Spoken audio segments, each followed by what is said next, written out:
Hello students and welcome back again to our next lecture of video tutorial series, and today we are going to discuss about phylum Platyhelminthes. Up to now we have completed our group Radiata, those animals which generally have radial symmetry, and today we will be learning about the animals which are having bilateral symmetry. And the first adult animal to exhibit a bilateral symmetry was Platyhelminthes. So Platyhelminthes is, I will be starting the topic that helminthology is the study of worms, a branch of science which deals with the study of worms is helminthology. So helminth simply refer to the term worms.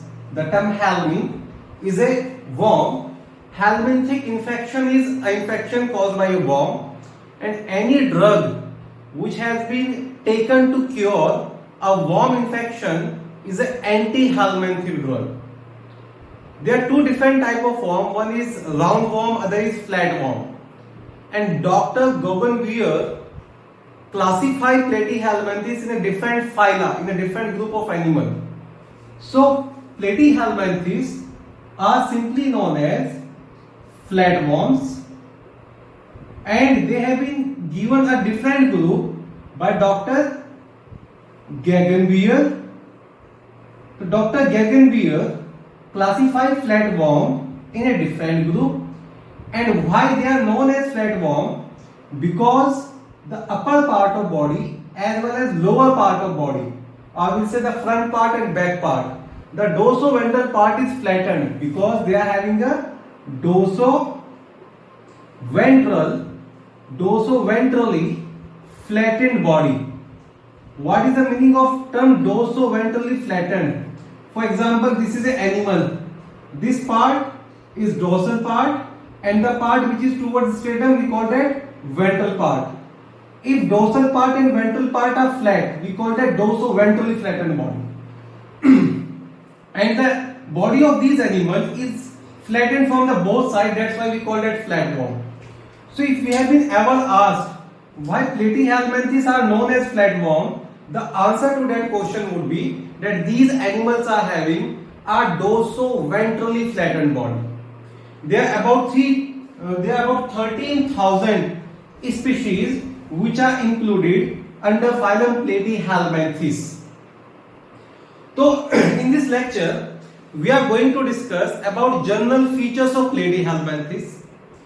In the next video, I will be discussing about the life cycle of liver fluke. Then we will be learning about life cycle of tapeworm, and in the end, we will be learning about different three classes, that classification of Platyhelminthes.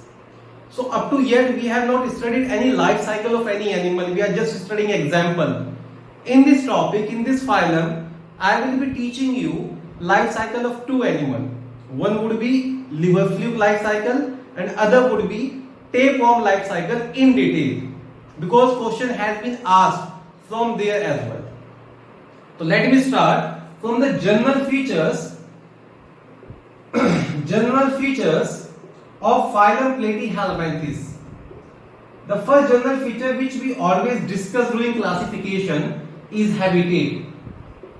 Platyhelminthes share all the type of habitat. They are found in aquatic water as well as they are found in terrestrial habitat. There are certain animals which are land flatworm as well. In aquatic, these animals could be freshwater or they could be marine water. The freshwater classical example is Planaria or Dugacia. Example, Planaria. So Planaria, or we also call it Dugacia, that is a freshwater Platyhelminthes. Coming on the terrestrial one, the marine are very rare. You don't need to remember the example, or if example clicks in my brain, I will be mentioning that, don't worry. Merostromum is a sea living flatworm. We simply call that sea worm. Sea living flatworm, remember that. In terrestrial, the members of Geoplanidae from the family Geoplanidae, they are simply referred as to land planarians. Land planarians. So they are found in fresh water, they are found in marine water, as well as they are found in terrestrial habitat. There is one more habitat which is most common in these animals, and that habitat is they are parasitic in nature, and those parasites which live inside the host, we call that endoparasites. All the worms, all the flukes which we are going to learn, they would be endoparasites.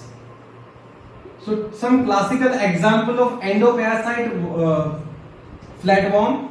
First classical example is Fasciola hepatica. Fasciola hepatica is the common name of liver fluke. And second example which you are going to learn is Taenia solium. Taenia solium is the common name of pork tapeworm.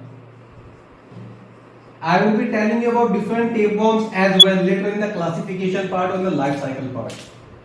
So first feature, that animal Platyhelminthes, they are found in aquatic as well as terrestrial location. They could be fresh water, they could be marine water, or even they could be terrestrial.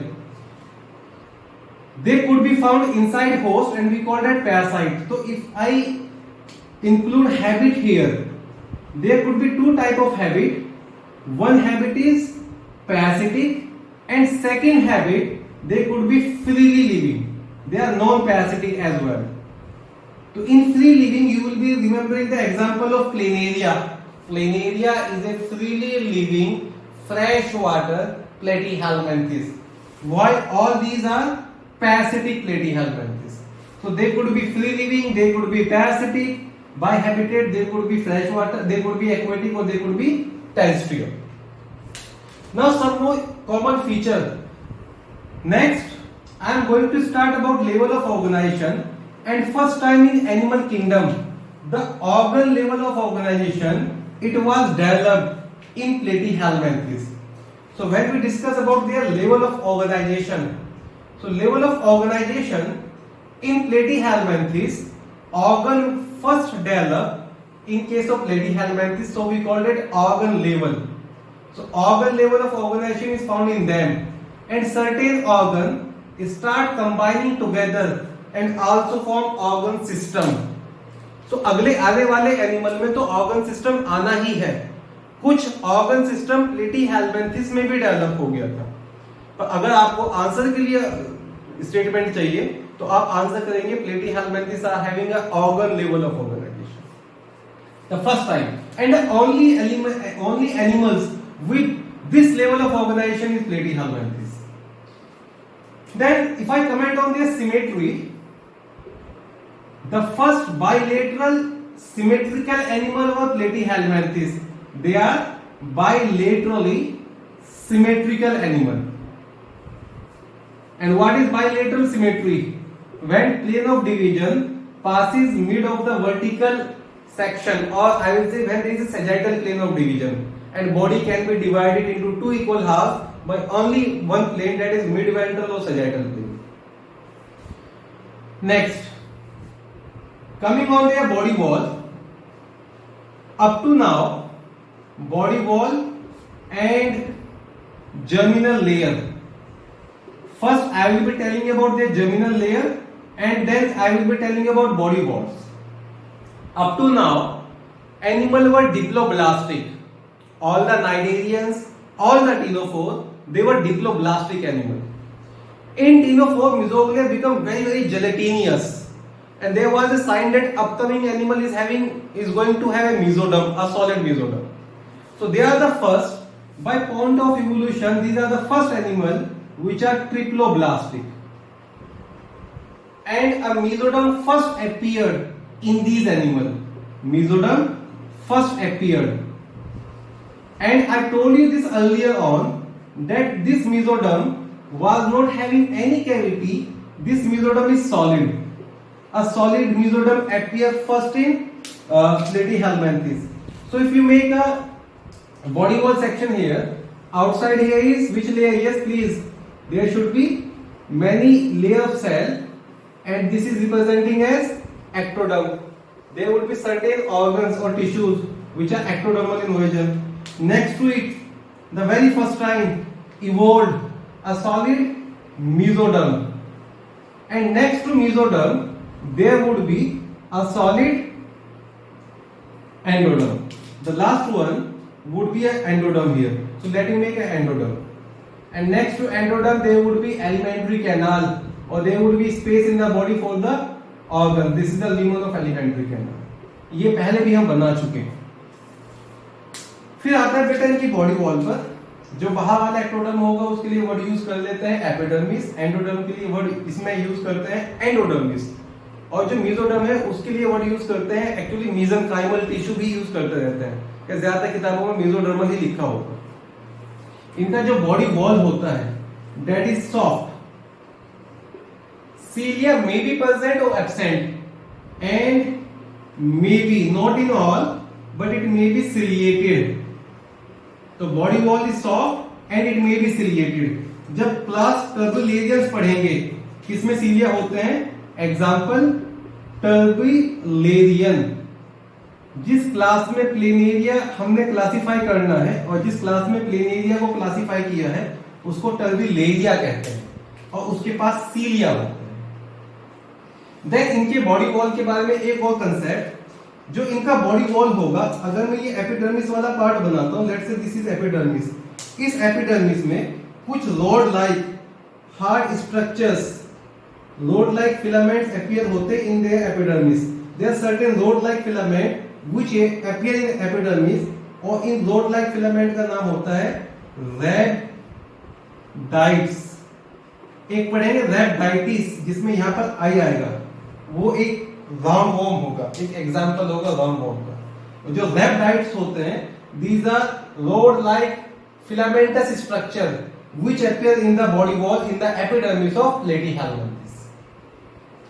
Then एक और चीज याद रखिए, इनके body wall के बाद, for example ये इसका बॉडी वॉल हो गया, और अंदर बॉडी में जो भी स्पेस है, जिस स्पेस के अंदर बॉडी ऑर्गन्स आने वाले हैं, उस स्पेस में एक बहुत ही करेक्टरिस्टिक कनेक्टिव टिश्यू फिल होता है.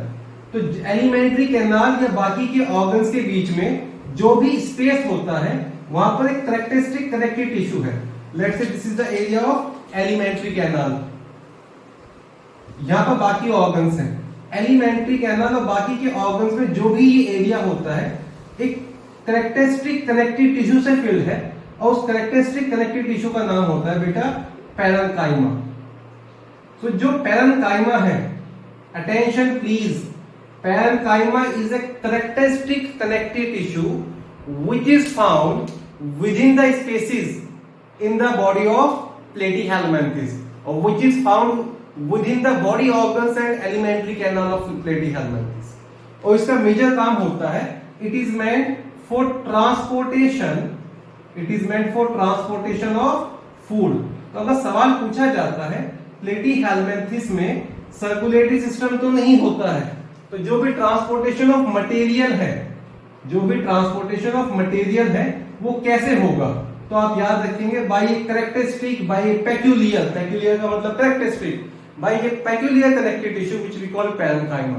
And where this parenchyma is present, this parenchyma is present within the spaces of body. ये जो रैबडाइट्स होते हैं ये सपोर्ट के साथ साथ कैप्चर ऑफ फूड में भी हेल्प करते हैं. Support the body as well as help in food capture. So what I told you, these animals are bilaterally symmetrical, triploblastic, mesoderm solid होता है, body wall soft हो सकता है या उसके अंदर सीलिया भी हो सकते हैं. किन के पास सीलिया होंगे? टर्बुलेरिया. एग्जाम्पल टर्बुलेरिया का एग्जाम्पल आप पढ़ के जाओगे प्लेनेरिया. बॉडी वॉल के अंदर कुछ रोड लाइक फिलामेंट भी होते हैं जो सपोर्ट करते हैं बॉडी को और फूड कैप्चर में भी हेल्प करते हैं, उनको कहते हैं रैप्टाइड्स। बॉडी के अंदर जो भी स्पेस होगा उसके अंदर कैरेक्टरिस्टिक टिश्यू होगा जिसको बोलेंगे पैरेन्काइमा। इनके अंदर स्केलेटन नहीं होता है, तो बॉडी का जो भी शेप है वो इस पैरेन्काइमा की वजह से ही है, इसलिए इनका जो स्केलेटन होगा वो एक फ्लूइड की वजह से है, उसको बोलते हैं हाइड्रोस्केलेटन। तो this parenchyma also maintain the shape of body, thus called as hydroskeleton. Is that clear? Then solid mesoderm होगा तो coelom कैसा होगा? Solid mesoderm होगा तो what would be the story of coelom? These animals are acoelomate. Sir इससे पहले तो आपने acoelomate वर्ड यूज नहीं किया था, रीजन था क्योंकि उनके पास mesoderm ही नहीं थी। अब mesoderm आ गई तो बताना जरूरी कि coelomate होता है या नहीं होता है। So platyhelminthes are acoelomate because mesoderm is solid. आगे आने वाले एनिमल में कैविटी वगैरह डेवलप करेगी तो हम सूडोसिलोमेट या ट्रूसिलोमेट वर्ड भी यूज कर देंगे। ठीक है बेटा यहां तक। नेक्स्ट, अब ये पैरासिटिक होते हैं और पैरासिटिक मोड ऑफ एडेप्टेशन के लिए इनके पास डेवलप होते हैं कुछ एडवांस फीचर आ जाते हैं। कई बार आपसे क्वेश्चन पूछा जाएगा कि जो प्लेटीहेल्मिन्थेस है वो होस्ट की बॉडी के अंदर कैसे सर्वाइव कर लेते हैं, उनके पास क्या क्या एडेप्टेशन होते हैं। तो next would be adaptation for the parasitic mode of life. Adaptations for parasitic mode of life, parasitic mode of living. इनके पास स्केलेटन वगैरह तो नहीं होता है पर कुछ स्ट्रक्चर्स होते हैं, like hook is there, like suckers are there in the body. There certain structure, certain hard structure made up of chitin as well, और एक तरह का पैरासिटिक एडेप्टेशन है। तो पहला पैरासिटिक एडेप्टेशन जो आप पढ़ेंगे that would be presence of hook, presence of hooks। आपको जब कोई चीज अपने घर पर प्लेस करनी होती है तो आप क्या करते हैं? We generally used to bound it with a hook. I just want to hang my shirt on a wall, on a hanger, तो I should bound it with a hook। इनके बॉडी के अंदर भी सिमिलर कंडीशन होता है कि जैसे ये होस्ट के एलिमेंट्री कैनाल में जाएंगे तो कोई भी स्ट्रक्चर होना चाहिए जो कहीं पर अटैचमेंट का काम करे, अदरवाइज एलिमेंट्री कैनाल से तो ये बाहर ही निकल जाएंगे और पैरासिटिक मोड नहीं हो पाएगा। अगर आप कोई चीज, कोई पैथोजन अंदर चला जाता है और एलिमेंट्री कैनाल से बाहर आ जाता है तो फिर उसने तो कोई डैमेज ही नहीं किया ना, और पैरासिटिक भी नहीं हुआ। तो सबसे पहले इनके बॉडी के अंदर स्पेशल एडेसिव, एडेसिव का मतलब अटैचमेंट वाली स्ट्रक्चर डेवलप हो जाती हैं जिनको कहते हैं hooks. So hooks are, they are made up of hard material like chitin, made up of hard material like chitin, and these are adhesive in nature, adhesive in nature. तो इनको हम क्या बोलेंगे? Simply we call these structure as the organ of attachment. Hooks are generally considered as organs or structure for attachment। और किसके पास hook होता है? Classical example is tapeworm. तो वे hooks are present, for example जो टेपवर्म होगा, tapeworm is Taenia solium. तो जो टीनिया के जितने भी स्पीशीज होंगे उनके पास जनरली हुक्स होते हैं, जनरली सबके पास नहीं। आई विल बी टेलिंग यू किसके पास नहीं होते हैं। तो हुक ऐसी स्ट्रक्चर होते हैं जो एडेसिव इन नेचर है और ये हेल्प करता है होस्ट के बॉडी पार्ट पर अटैच करने में। एक पर्टिकुलर पार्ट पे जाके अटैचमेंट कर जाएंगे, लेट्स से एलिमेंट्री कैनाल पे अटैच करना। तो hooks bye structure, let's say I will making certain structure like this, these are what we call hooks. कुछ छोटे हुक होंगे, कुछ बड़े हुक होंगे। There would be some hooks which are like this, there are others which are like this. ठीक है बेटा। Next, second adaptation होता है इनके अंदर प्रेजेंस ऑफ शकर्स, प्रेजेंस ऑफ शकर्स। जो शकर्स होते हैं वो भी हार्ड मटेरियल के स्ट्रक्चर हैं, वो इंजेक्शन में हेल्प करते हैं। हम कहते हैं ना शकर वर्ड काहे के लिए यूज करते हैं? When you have been ingesting something in liquid form we call that thing has been suck. Injection as well as adhesion. तो ये इंजेक्शन के साथ साथ अटैचमेंट में भी हेल्प करते हैं. So these are the organs of attachment as well as feeding. कुछ एनिमल तो डायरेक्टली बॉडी वॉल से ही फीड कर लेंगे और कुछ एनिमल्स के पास माउथ के पास ये, for example near to the mouth I am having some structure which help me to suck things. So the tendency of eating on liquid food would be increased. ठीक है बेटा. तो जो सकर्स होते हैं they are present in case of Taenia as well as they are present in case of liver fluke which we call Fasciola. तो इनके पास पहला पैरासिटिक एडेप्टेशन आप पढ़ेंगे. हुक्स होते हैं जो अटैचमेंट में हेल्प करते हैं.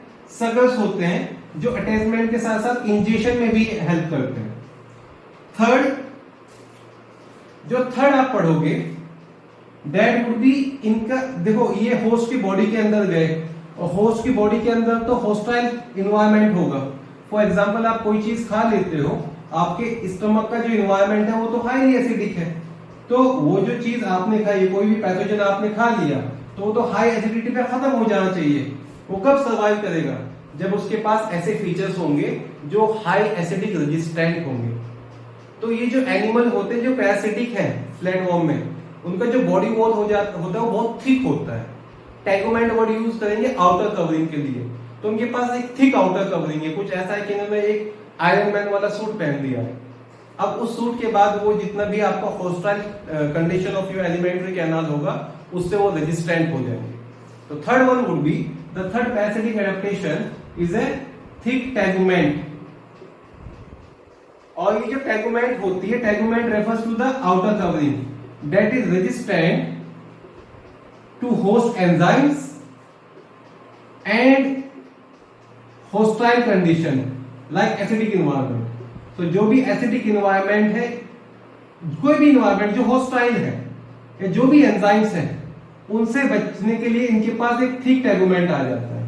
तो हुक्स आ गए अटैचमेंट के लिए, शकल्स आ गए फीडिंग अटैचमेंट के लिए, थिक टैगोमेंट आ गया रेजिस्टेंस के लिए. और जो फोर्थ होता है इनके पास आ डोर्सोवेंट्रली फ्लैटेंड बॉडी. जो डोर्सोवेंट्रली फ्लैटेंड बॉडी होता है इसका सबसे ज्यादा फायदा ये है कि absorption of nutrient, semi digested food या कंप्लीटली डाइजेस्टेड फूड को ये एब्जॉर्ब कर सकता है. तो ऐसे भी पढ़ेंगे कि कुछ ऐसे एनिमल होंगे, कुछ ऐसे पैरासाइट होंगे उनके पास एलिमेंट्री कैनाल है ही नहीं. माउथ तो दूर की बात है, बॉडी में कोई ओपनिंग ही नहीं है. अब वो खाना कैसे खाएंगे? वो अपने बॉडी वॉल से ही खाने को एब्जॉर्ब कर लेंगे. तो जो बॉडी वॉल से खाने को एब्जॉर्ब करने का फीचर है वो कैसे आया? Dorsoventrally flattened body. तो जो फोर्थ पैरासिटिक एडेप्टेशन है that is dorsoventrally flattened body and it helps to absorb food from host. Food from host. So what I told you, they are having four parasitic adaptation. The first parasitic adaptation is बच्चे presence of hooks. Second parasitic adaptation is presence of suckers. Hooks and suckers are the organ of attachment, as well as sucker also act as mouth. They are made for ingestion as well. Next, thick tegument होगा ताकि body resistant रहे और डोर्सोवेंट्रली flattened body absorption में help करता है. एक और चीज इसके बारे में जो है, तो this is the parasitic mode of adaptation in Platyhelminthes. फिर आप बच्चे ये भी याद रखेंगे एसिलोमेट होने के साथ साथ ये सूडो सेगमेंटेड होते हैं. अब सूडो सेगमेंटेड का मतलब ये हुआ कि बॉडी के ऊपर सेगमेंटेशन तो है पर वो एम्ब्रियोनिक स्टेज में डेवलप नहीं होते हैं, वो बाद में डेवलप हो जाएंगे. तो सूडो सेगमेंटेड बताया भी था. सूडो सेगमेंटेशन क्या होता है? Only external segmentation. और एक्सटर्नल सेगमेंट सूडो क्यों वर्ड यूज किया है? बिकॉज ये जो सेगमेंट है ये after the embryonic structure develop होंगे. तो जब हम टैपोन का डायग्राम स्ट्रक्चर पढ़ेंगे तो I will be telling you there is some part which we call scolex, then other part which we call neck. और नेक के बाद अब ये ग्रो करना शुरू करता है. ये जो एम्ब्रियो है ये आगे ग्रो करना शुरू करेगा और जब ये ग्रो करेगा तो स्टेबलाइजेशन से इसमें नए सेगमेंट ऐड होने शुरू हो जाएंगे. New segments are added in the body later on after the birth, right. और ये जो नए सेगमेंट्स हैं ये सिर्फ एक्सटर्नल सेगमेंट है, यहाँ पर इंटरनल सेगमेंटेशन नहीं है. तो ऐसे सेगमेंटेशन के लिए क्या वर्ड यूज करेंगे? We will be calling that segmentation as pseudo segmentation. तो जब सूडो सेगमेंटेड एनिमल का एग्जांपल पूछा जाए, please remember that flatworm में जो टीनिया होता है, जो टेप वॉर्म होता है, that is having a pseudo segmented body, the number of segment it exceeds, it could be up to 1000. पढ़ेंगे इस चीज को डिटेल में जब हम पढ़ेंगे about the structure of tapeworm. For the meantime let me tell you, ये जो पार्ट है इसको स्पोलेक्स कहते हैं, this is the neck region, और ये जो सारे पार्ट है इसको बोलते हैं स्ट्रोबिला। तो बॉडी के अंदर 3 अलग अलग पार्ट हो जाएंगे, और स्ट्रोबिला में जो सेगमेंट्स होते हैं उनके लिए अलग वर्ड यूज करेंगे। शायद मैंने वहां पे वर्ड यूज किया भी होगा कि there are certain segment in the body which we call proglottid, ये जो सेगमेंट होंगे इनके लिए वर्ड यूज करेंगे proglottids. These are not true segment, these are false segment. तो एक और चीज आप याद रखेंगे, इनके पास सूडो सेगमेंटेशन होता है। सो बायलेटरल सिमेट्री, एसिलोमेट, मेसोडर्म सबसे पहले आया, उसके बाद बॉडी प्लान कैसा होता है। somebody was asking me a doubt yesterday कि सर इनके बॉडी प्लान के बारे में भी कुछ बताइए। जो प्लेटीहेलमिन्थेस होते हैं बेटा, इनका जो बॉडी प्लान है वो blind sac type of body plan होता है। और blind sac type of body plan का मतलब क्या हुआ कि एलिमेंट्री कैनाल में सिर्फ एक ही ओपनिंग होगा, और उसी ओपनिंग से फूड एंटर होगा, दैट इज माउथ, और उसी ओपनिंग से फूड एग्जिट करेगा। तो माउथ और एनस के लिए एक ही ओपनिंग काम करता है। अब इनको प्रोटोस्टोमिक ग्रुप में रखिए, ड्यूटोस्टोमिक ग्रुप में, आंसर वुड बी प्रोटोस्टोमिक, क्योंकि जो ब्लास्टुला, जो ग्रेस्टुला के अंदर ब्लास्टोपोर बना उससे माउथ डेवलप हुआ था। पहले खाना खाया होगा तभी तो इंजेक्शन होगा। तो blind sac type of body plan, there is one more important thing which just click in my mind and I would really love to tell you. Alimentary canal is absent in tapeworm. Alimentary canal is absent in tapeworm. तो sir वो कैसे खाना खाता है, वो directly body से absorb करता रहता है, उसके फूड माउथ वगैरह नहीं होता, ठीक है। इन टेपवर्म, टीनिया, बाकी में प्रेजेंट होता है, लिवर फ्लूइड में हम पढ़ेंगे कि एलिमेंट्री कैनाल प्रेजेंट होता है, ठीक है बेटा। स्केलेटन बता दे, हाइड्रोस्केलेटन होता है। देन स्पेशलाइज्ड सर्कुलेटरी सिस्टम नहीं होता सर्कुलेशन के लिए, ट्रांसपोर्टेशन ऑफ मटेरियल के लिए, पैरेन्काइमा हो गया। स्केलेटन सिस्टम नहीं होता है, जो भी कोई स्केलेटल स्ट्रक्चर्स है वो हुक्स एंड शक्ल्स है। इनके पास डेवलप होता है by evolutionary point of view. अब तक जो एनिमल थे वो कैसे एक्सक्रीशन कर रहे थे, बाय बॉडी वॉल। इनके पास स्पेशल स्ट्रक्चर डेवलप हो जाती हैं फॉर एक्सक्रीशन, और उन स्ट्रक्चर को बोलेंगे flame cell. So for excretion Platyhelminthes are having specialised cell which we call flame cells। पहले इनका स्ट्रक्चर पढ़ा देता हूं। फ्लेम सेल क्यों कहते हैं, क्या स्ट्रक्चर होता है और कैसे काम करते हैं। तो जो फ्लेम सेल होता है बेटा, वो एक आपका इरेगुलर शेप्ड सेल होंगे, और जो इरेगुलर शेप्ड प्रोसेसेस होते हैं इसमें उनको बोलते हैं सूडोपोडिया। तो irregular shaped processes like pseudopodia develop in this cell. For example, if I make cell here, let's say I am going to make a cell here, this flame cell, it would be developing some irregular shaped processes, something like this. और जो भी body cavity के अंदर excretory material है, उस excretory material को ये absorb करने में हेल्प कर रहा होगा।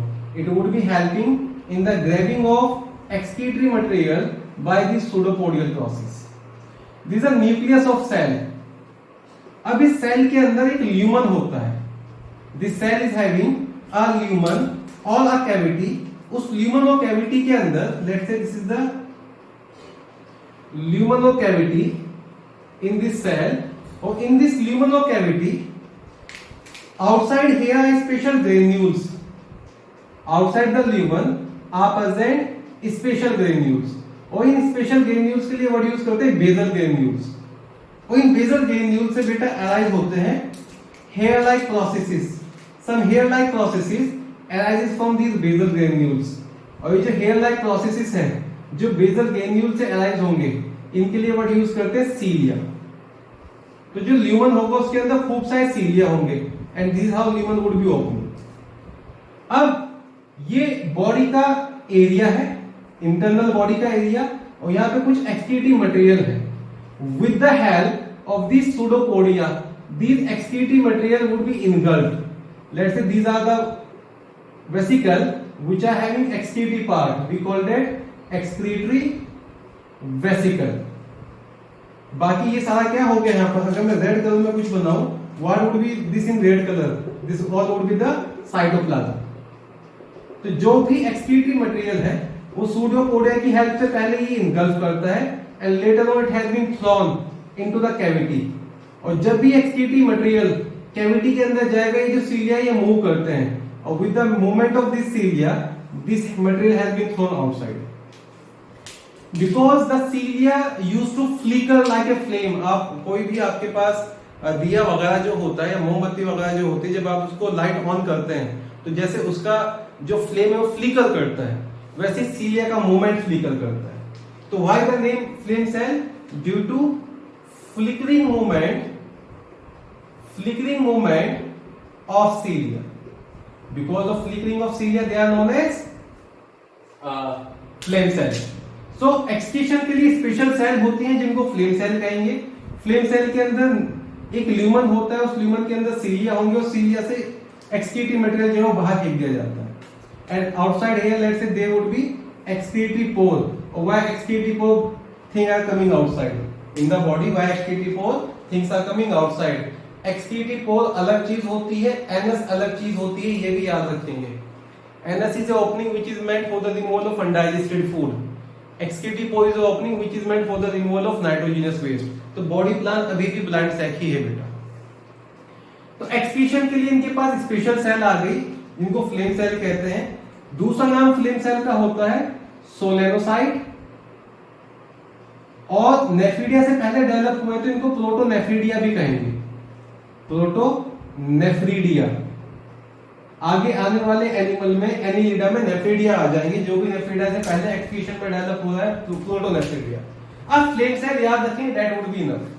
अब जो फ्लेम सेल है they are made for to process. They are made for excretion. साथ ही जो फ्लेम सेल है नाइट्रोजन वेस्ट को बाहर निकालता रहता है. बॉडी के अंदर ऑस्मोलाइट का कंसंट्रेशन मेंटेन करता है, वाटर कंसंट्रेशन भी मेंटेन करता है. तो maintenance of water and salt concentration is osmoregulation. So these cells are meant for osmoregulation as well as excretion. Please ये स्टेटमेंट याद रखेंगे कि प्लेटीहेल्मिन्थेस के अंदर फ्लेम सेल डेवलप हो जाते हैं जो एक्सक्रीशन और ऑस्मोरेगुलेशन दोनों ही काम करते हैं. और कैसे काम करते हैं I just explain it here. तो अगर ये किसी प्लेटीहेल्मिन्थेस का, क्योंकि बॉडी फॉर्म वेरी करती रहती है, वो बताया था रिबन शेप था. लेट्स से जब हम लिवर फ्लूइड पढ़ेंगे, liver fluid body would be something like this. और ये सेंट्रल कैनाल है, इसमें चारों तरफ बॉडी के अंदर ना it would be like trees. चारों तरफ फ्लेम सेल होंगी और फ्लेम सेल कलेक्ट करके कहां पुल करेंगे मटेरियल? इस एक्सक्रीटरी ट्यूब में. एंड एक्सक्रीटरी ट्यूब कहां ओपन हो जाएगा? एक्सक्रीटरी पोल में बाहर. ठीक है बेटा. By mode of excretion these animal are amonotelic. These animal are amonotelic. जितने राइट, ये हो गया एक्सक्रीशन के बारे में. फिर अगर हम बात करें अबाउट रेस्पिरेशन, आप ये भी याद रखेंगे जितने भी पैरासिटिक फॉर्म होते हैं वो एनएरोबिक रेस्पिरेशन करते हैं. So anaerobic respiration in parasite. Sir आपने कुछ फ्री लिविंग भी पढ़ाए हैं. कैसे? प्लेनेरिया. वो कैसे करेगा? It would be doing by body wall. So body wall से किसमें होगा? In free living like planaria. ठीक है बेटा. नेक्स्ट, फिर एक्सक्रीटरी सिस्टम के साथ साथ जो अगली चीज इसमें याद रखेंगे वो नर्वस सिस्टम के बारे में याद रखेंगे.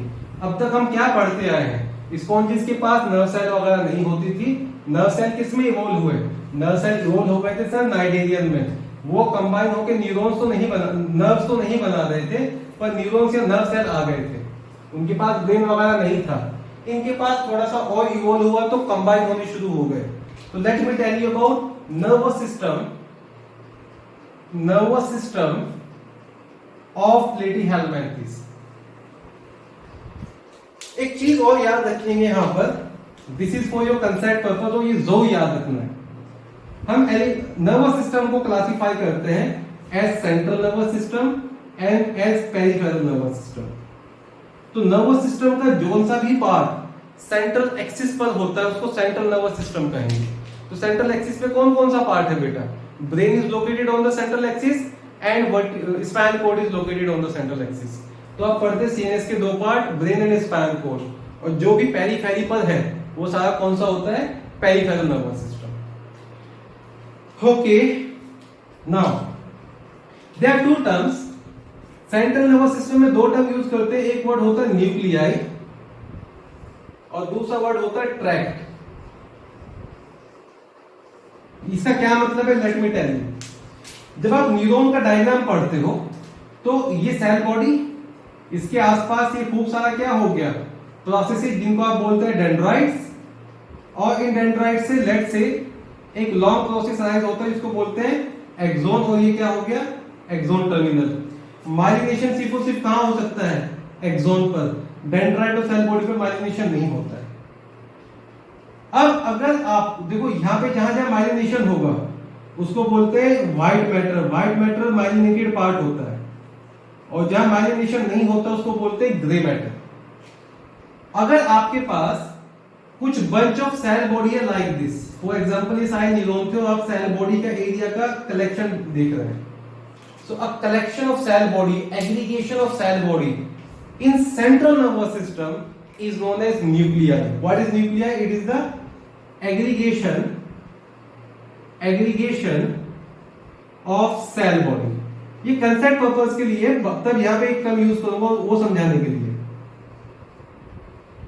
Aggregation of cell bodies. Cell body का जब गुच्छा होगा, एग्रीगेशन होगा तो कलर कैसा आएगा, ग्रे। तो जो ग्रे मैटर होता है सेंट्रल नर्वस सिस्टम में उसके लिए वर्ड यूज करते हैं न्यूक्लियाई।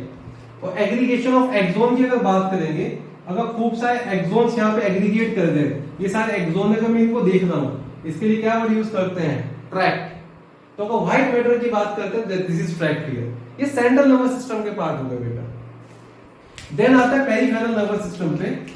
अगर मैं पेरिफेरल नर्वस सिस्टम की बात करूं,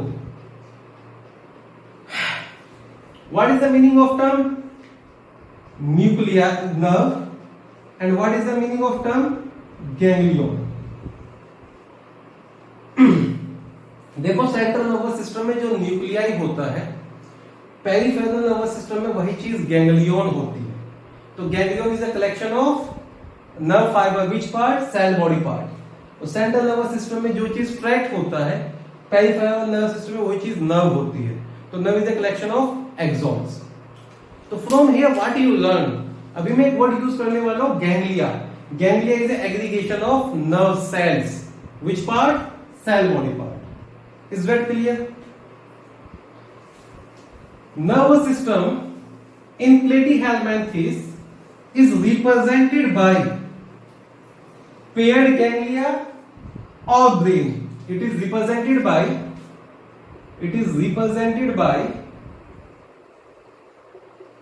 पेयर्ड गैंग्लिया, और इन्हीं चीज के लिए वर्ड यूज करते हैं ब्रेन। अभी तक डेवलप नहीं हुआ, हाइपोथेटिकल ब्रेन उनके पास। What is the meaning of ganglia?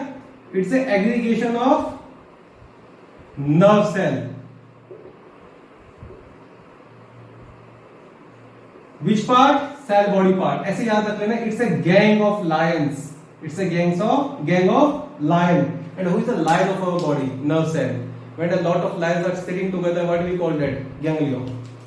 खैर, aggregation of nerve cell is present is called as ganglion, और जो nervous system it is represented by paired ganglion and brain, along with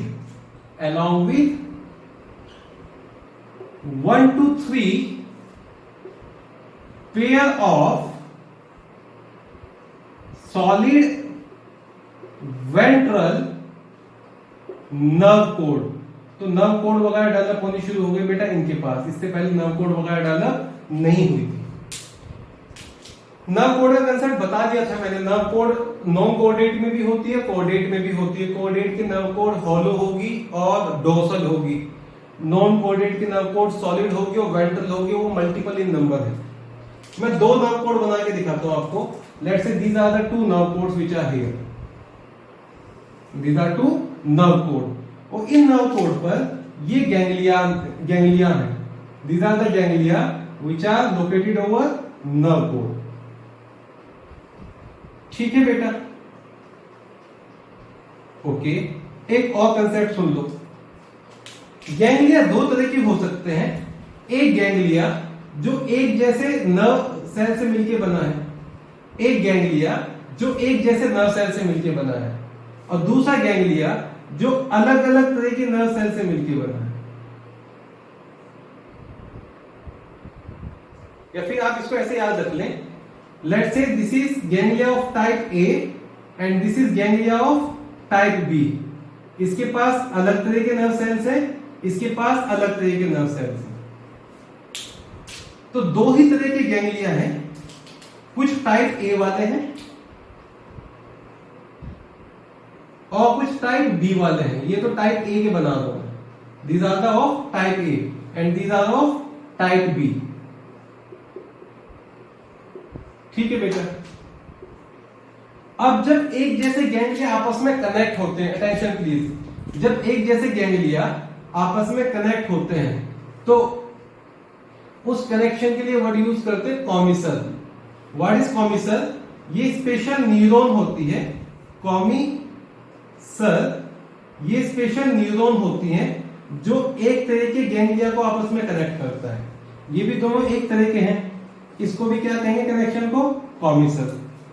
और जब अलग अलग तरह के गैंग्लिया आपस में कनेक्ट होते हैं, ए कनेक्ट होगा बी के साथ, इसको बोलेंगे बेटा connectives.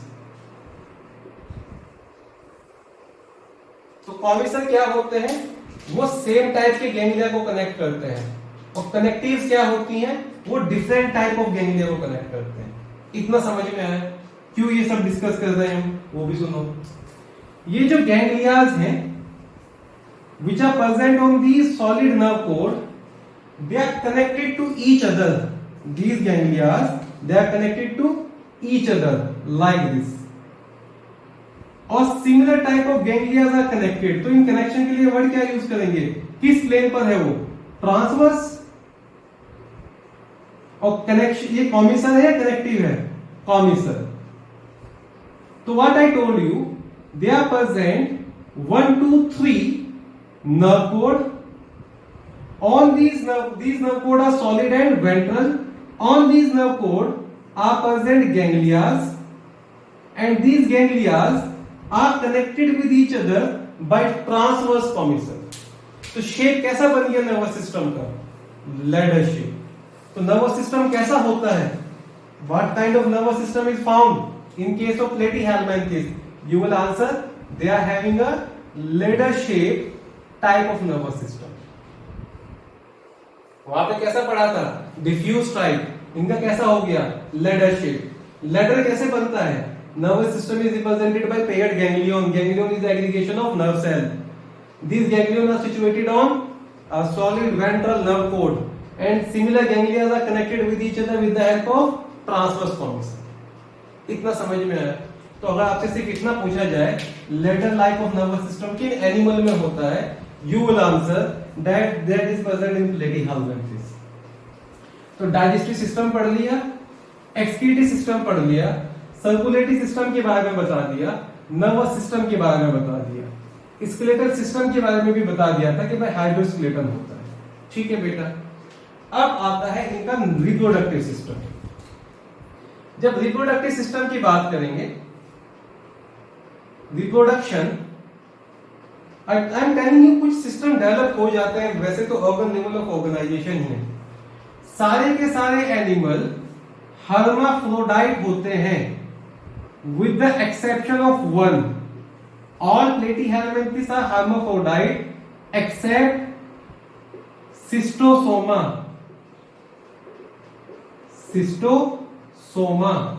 Schistosoma is the common name of blood worm और ब्लड फ्लू। सिस्टोसोमियासिस और बिलहार्जिया डिजीज करेगा, इसके बारे में जब पढ़ेंगे। तो सिस्टोसोमा ही अकेला ऐसा मेंबर है फाइलम प्लेटीहेल्मिन्थेस में जिसमें सेक्सेस सेपरेट होते हैं, अदरवाइज सब के सब में सेक्सेस हर्माफ्रोडाइट होंगे। एक ही इंडिविजुअल के अंदर दोनों तरह के गोनेड्स होंगे। ठीक है बेटा। इसका केस भी आई विल बी टेलिंग यू कि इसका जो फीमेल होता है वो मेल के अंदर रहता है, मेल के बॉडी के अंदर नहीं। मेल का जब बॉडी पढ़ेंगे उसके अंदर एक कैनाल बनेगा, उसको बोलेंगे गायनिकोफोरिक कैनाल, और उस गायनिकोफोरिक कैनाल में फीमेल रहेगा अप टू फर्टिलाइजेशन, और फर्टिलाइजेशन होने के बाद वो निकल ही जाएगा। इसके बारे में पढ़ेंगे, I will be telling you in example. तो अभी reproduction all hermaphrodite except schistosoma blood fluke. Sexual reproduction भी करते हैं majorly they reproduce by sexual reproduction. कुछ एनिमल के अंदर सेल्फ फर्टिलाइजेशन भी होता है। Self fertilization is present in tapeworm, self fertilization in tapeworm. और कुछ एनिमल के अंदर क्रॉस फर्टिलाइजेशन भी होता है। Cross fertilization occur in liver fluke, cross fertilization in liver fluke. और आगे मैं बता ही दूंगा कंडीशन, अभी मीन टाइम के लिए याद रखो लिवर फ्लूक इज प्रोटोएंड्रस, पहले मेल गैमेट डेवलप होते हैं, बाद में फीमेल गैमेट डेवलप होते हैं, ठीक है। कुछ ऑर्गेनिज्म एसेक्सुअली भी रिप्रोड्यूस करते हैं। एसेक्सुअल रिप्रोडक्शन में transverse fission, transverse binary fission, transverse binary fission is shown by planaria, or planarium is also have a very good power of regeneration. Planaria also exhibit a high power of regeneration, a remarkable power of regeneration. अगर आप planaria के छोटे छोटे टुकड़े कर देंगे तब भी हर एक टुकड़े से प्लेनेरिया डेवलप हो जाएगा, ठीक है बेटा। प्लेनेरिया के बारे में थोड़ी सी चीजें बताऊंगा इन एग्जांपल्स। तो रिप्रोडक्शन सारे हर्माफ्रोडाइट होते हैं with the exception of schistosoma, ज्यादा सेक्सुअल रिप्रोडक्शन करते हैं। इनके पास सेल्फ फर्टिलाइजेशन भी होता है, क्रॉस भी होता है। दोनों ही तरह की फर्टिलाइजेशन इंटरनल है, एक्सटर्नल फर्टिलाइजेशन इनमें नहीं होता है।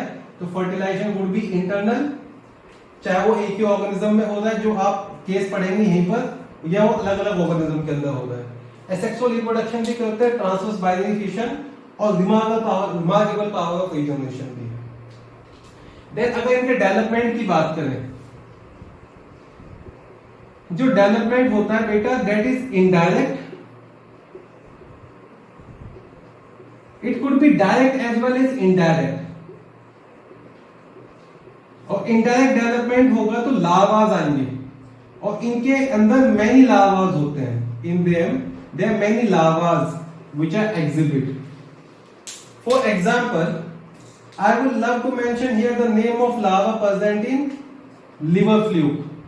तो लार्वा ऑफ लिवर फ्लूक आप लाइफ साइकिल में पढ़ोगे, 5 लार्वा होते हैं लिवर फ्लूक में। The name goes Miracidium, it's the name of first larva. Sporocyst, second larva. Radia, third larva. Cercaria, fourth larva. And Metacercaria, fifth larva. ठीक है बेटा, एक नहीं मल्टीपल लार्वास आते हैं। Larva of tapeworm, larva of tapeworm. तो जब हम टेपवर्म की बात करेंगे उसके अंदर बेटा कौन कौन सा लार्वा होता है, let me tell you. There is hexacanth larva, there is oncosphere larva, and there is a very important cysticercus larva और सिस्टी सर्काई लार्वा। तो जब डेवलपमेंट पढ़ेंगे बेटे इनका, तो डेवलपमेंट डायरेक्ट भी हो सकता है लाइक प्लेनेरिया, और मेजॉरिटी ऑफ देम इनडायरेक्ट। और इनडायरेक्ट डेवलपमेंट होगा तो there would be many larvas which are there. So platyhelminths are commonly known as flatworm. They are the first triploblastic animal. They are bilaterally symmetrical, mesoderm solid होता है, skeleton hydroskeleton होता है। उनके पास जेप्टाइटिस होते हैं जो रोड लाइक फिलामेंट्स हैं। Hooks and शकल्स हैं जो आपके एडेशन में काम करते हैं, सर्कस माउथ का भी काम करेगा। फ्लेम सेल एक्सक्रीशन के लिए होती है। नर्वस सिस्टम डेवलप्ड है, उनसे तो ज्यादा ladder type of nervous system है। रिप्रोडक्शन में हर्माफ्रोडाइट होते हैं। डेवलपमेंट इनडायरेक्ट होता है, फर्टिलाइजेशन इंटरनल होता है विद फ्यू एग्जांपल। एनसीईआरटी में जितनी इंफॉर्मेशन दी है वो सारी कवर कर ली है हमने जनरल फीचर्स में। नेक्स्ट लेक्चर में हम शुरू करेंगे विद एग्जांपल, नहीं पहले हम पढ़ेंगे life cycle of liver fluid, फिर पढ़ेंगे लाइफ साइकिल ऑफ टेपवर्म, फिर क्लासिफिकेशन में एग्जांपल और एक्सप्लेनेशन पढ़ेंगे कि 3 क्लास है, टर्बिडेरिया इज देयर, कैस्ट्रोडा is there, trematoda is there. एक क्लास होगा प्लेनेरिया का, एक क्लास होगा लिवर फ्लूक, जितने भी फ्लूक है उनका, और एक क्लास होगा जितने भी वॉर्म है उनका, टेपवर्म वाला, ठीक है। तो वो अगले लेक्चर्स में हम पढ़ने वाले हैं। तो this is all for today's lecture. I wish things has been explained properly and I wish you a very good luck. Please stay safe at your homes and keep working hard. Thank you students. Have a good day.